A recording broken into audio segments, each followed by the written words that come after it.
welcome back to another edition of MyJoogTV. Today we're filming in Arlington, Virginia at one of my favorite music festivals in that little city, or music venues, Club IOTA.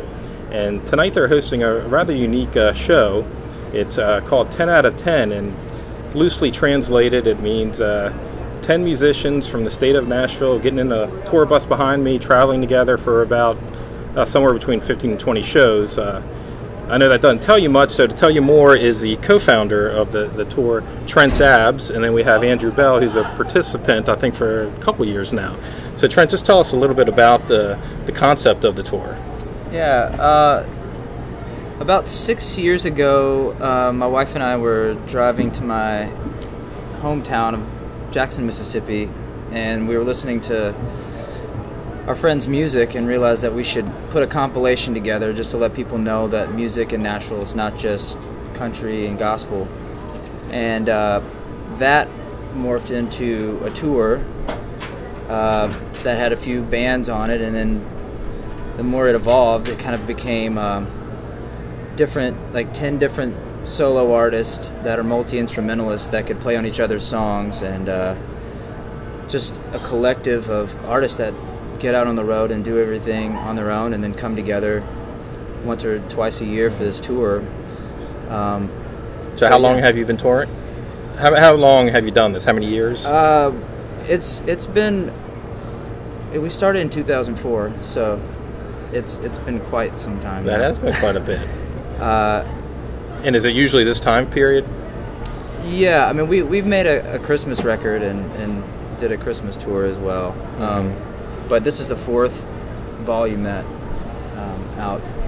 that just came out Tuesday. So what is the criteria that you use to select the musicians?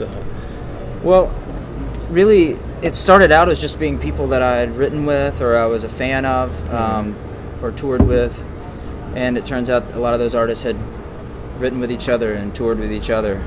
So it was basically just friends. So who are some of the alumni from previous years? Matthew Perryman Jones and Katie Herzig, and Butterfly Boucher, Jeremy Lister. They were all on the first volume of solo artists. And in the film, we made a documentary that was called Any Day Now. We've been pushing that. Yeah. So Andrew, how did you get hooked up into this? Either both meeting Trent, and I know this is at least your second, maybe more. Third tour. It's a funny story. I was just a fan of the tour. Actually, when they did their first bus tour in the current era of 10 Out of 10 touring, they came through Chicago, and my girlfriend's sister was like, "Hey, I used to live in Nashville. It's, you guys have to come see the show. You'll love it." And I remember thinking, "Oh, it's probably just a bunch of country artists, and I'm gonna hate this, but whatever, I'll go." And so I went really reluctantly, and I ended up having it was one of the best shows I'd ever seen. Just song after song was just perfect, and all the performances were just so captivating. I was just so utterly blown away at just how well everybody interacted together. I was so jealous of. I wanted to be a part of it from the first moment that I saw it, and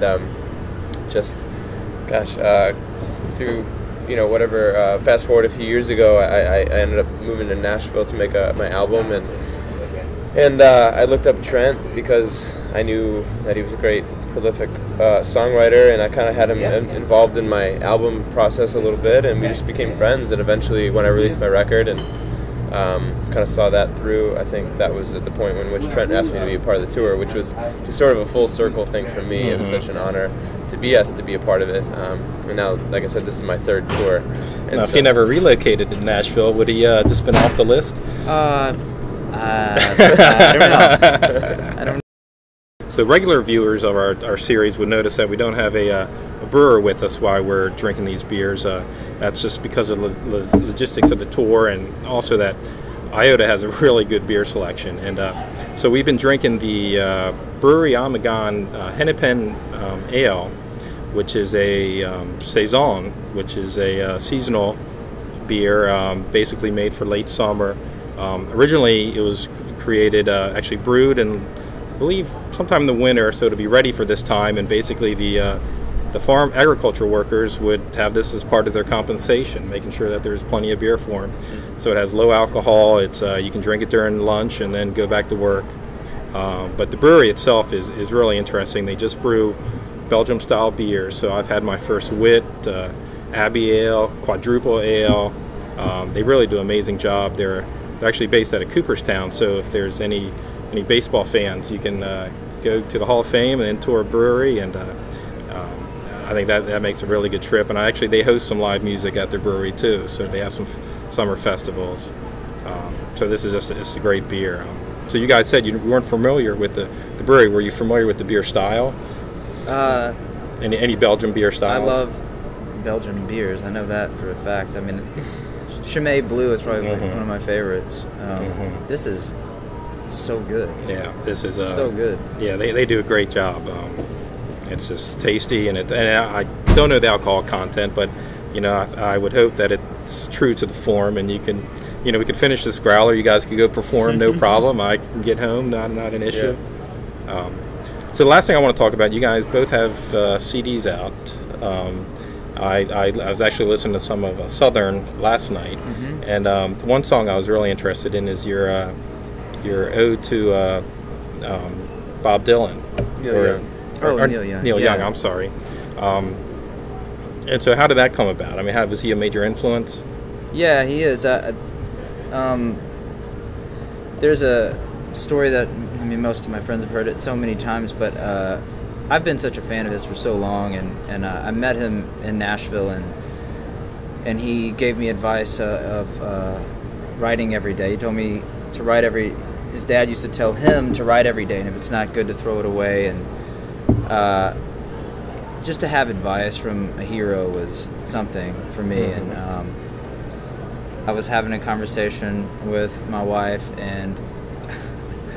and said, it would be nice to be one person's Neil Young, and she's like, you should write that. And I was like, no, I don't think so. It's a little too vulnerable.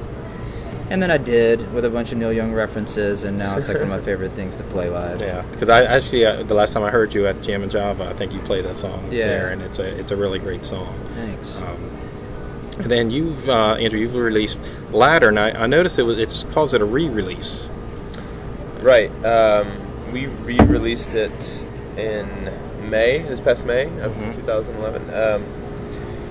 And we did so because there was we wanted to kind of give it another, it had been out for a little over a year at that point. We kind of wanted to give it another burst of energy. We did some new artwork, and we tacked on a song called In My Veins that was originally supposed to be on the record and didn't end up on it. And so it is technically a re-release. There's not a whole lot that's different about it, but I wrote that record in Chicago while I was living there, and moved to Nashville and recorded it there. Trent was a part of it. I wrote one of the songs on there with him, and it was really a special time. I look back on that, and now looking forward to making another record. I'm kind of hoping to replicate that same exact process of how we made that, because it was such a special thing, and I don't know if we'll be able to, 100%, but I was just very pleased with how it came out, and it's been great from there forward. Great. We'll have links to both CDs and all their websites on our website with this podcast. And so, anything after the tour ends? Any plans, or just some downtime? Not too much downtime, but I'll be releasing some more music. That just on this tour, I had a 8-song exclusive download that comes with the record, so I'm going to be probably putting that out, even though it says it's just for this tour. That's the plan. Yeah, I've got a new song probably coming sometime soon, and then hopefully a new record sometime next year. Okay, well, great. Well, thank you so much for joining us today, and we'll see you next time on MyJoogTV. And stay tuned for some more music. And cheers. Yeah, cheers. Neil Young.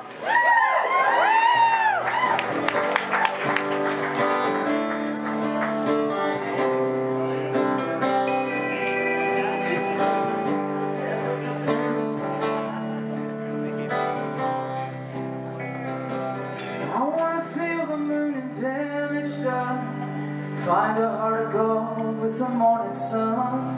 If I took all my dreams and rolled them into one, I don't want to be somebody's Neil Young. I want to be somebody's Neil Young.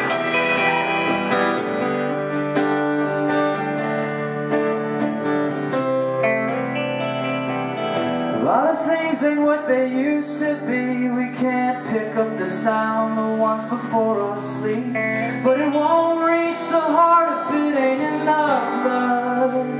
I wanna be somebody's hero. Hey!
Daddy was somebody's Neil Young.